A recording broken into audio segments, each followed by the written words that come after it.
les indicateurs que je vais vous présenter dans un instant vont nous permettre de savoir bien justement quand acheter des bitcoins et quand plutôt les vendre.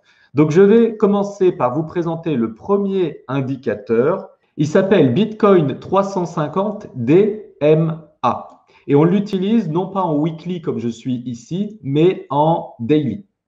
Il utilise les retracements de Fibonacci. Donc, vous voyez, le retracement de Fibonacci prend le plus haut et le plus bas et calcule des pourcentages de retracement en fonction de ce plus haut et de ce plus bas. Et ce retracement de Fibonacci a été adapté au cours du Bitcoin. Ce qui nous crée au final un canal dans lequel le Bitcoin monte et descend.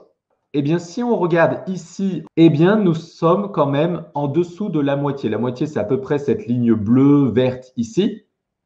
Nous sommes quand même en dessous de cette moitié. Donc, sur le très, très long terme, ça serait intéressant d'investir sur les prix auxquels nous sommes aujourd'hui. Par contre, ce qu'on peut remarquer, c'est que quand nous sommes aux alentours de cette ligne noire que vous voyez ici, voire en dessous, eh bien, nous sommes à des super bons points d'achat pour du long terme, bien évidemment pour du long terme, parce que vous voyez ici que nous étions à peu près à 5800 et par la suite, il a chuté à 3000.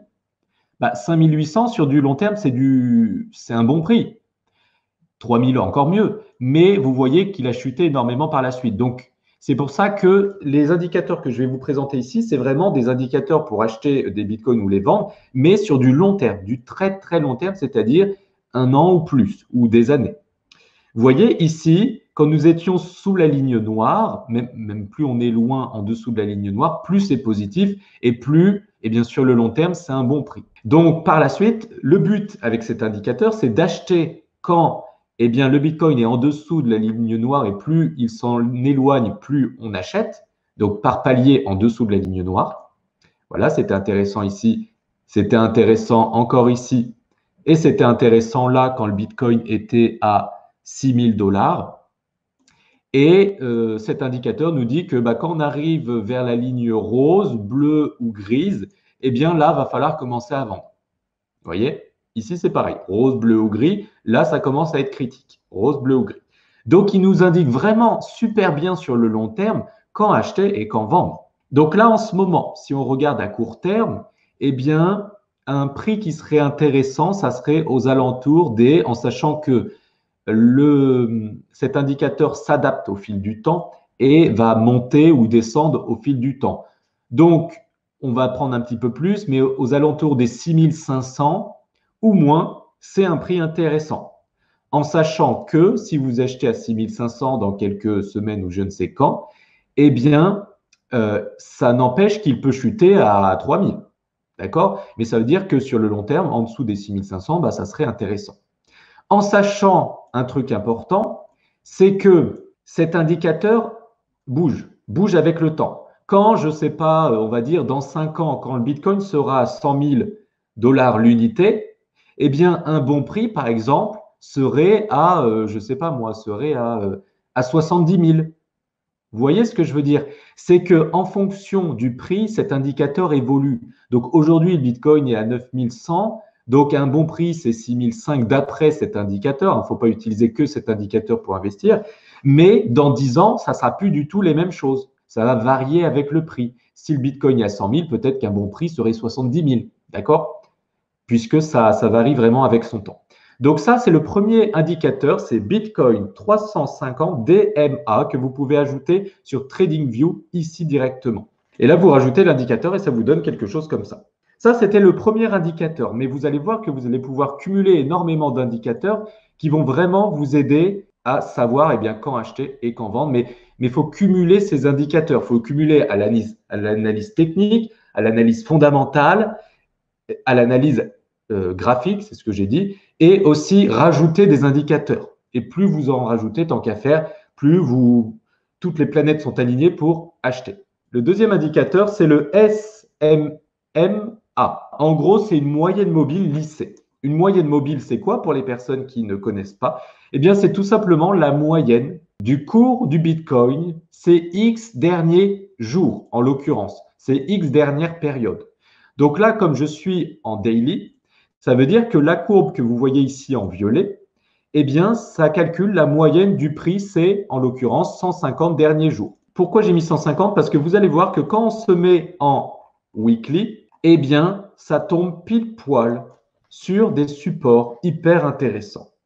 Vous voyez à l'époque, quand on était en 2014-2015, eh bien, le Bitcoin est venu se poser sur cette moyenne mobile lissée à 150 périodes, en l'occurrence 150 semaines. Il est venu se poser une fois, deux fois, trois fois, quatre fois.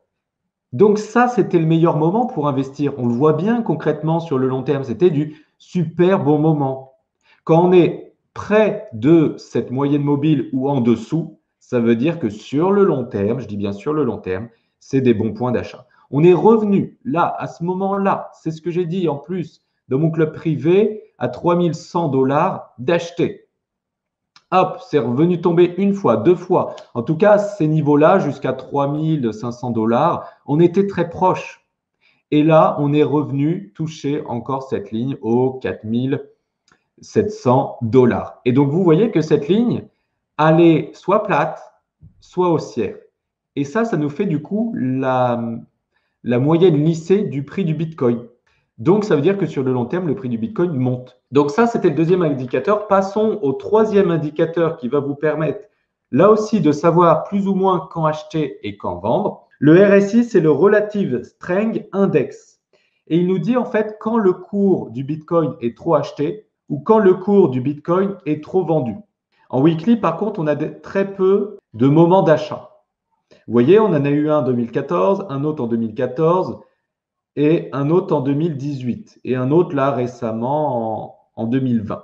Et en fait, il nous dit que quand on est en dessous des 30%, cet indicateur fonctionne en pourcent, eh bien, ça veut dire que le cours est survendu. Si le cours est survendu, ça veut dire que potentiellement, eh bien, le cours va remonter par la suite. Et c'est ce qui s'est passé. Vous voyez ici, le cours est survendu et potentiellement, le cours monte par la suite. Là, survendu et le cours monte par la suite. Là, survendu et le cours monte par la suite. D'accord?